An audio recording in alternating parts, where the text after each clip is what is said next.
মাগো, আমায় ছুটি দিতে বল। সকাল থেকে পড়ছি যে মেলা, এখন আমি তোমার ঘরে বসে করব শুধু পড়া পড়া খেলা। তুমি বলছো দুপুর এখন সবে, না হয় যেন সত্যি হলো তাই। একদিনও কি দুপুর বেলা হলে বিকেল হলো মনে করতে নাই? আমি তো বেশ ভাবতে পারি মনে, সূর্যি ডুবি গেছে মাঠের শেষে। বাগদি বুড়ি চুবড়ি ভরে নিয়ে শাক তুলেছে পুকুর ধারে এসে।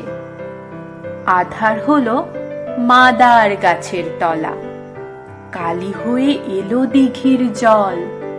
হাটের থেকে সবাই এলো ফিরে, মাঠের থেকে এলো চাষির দল।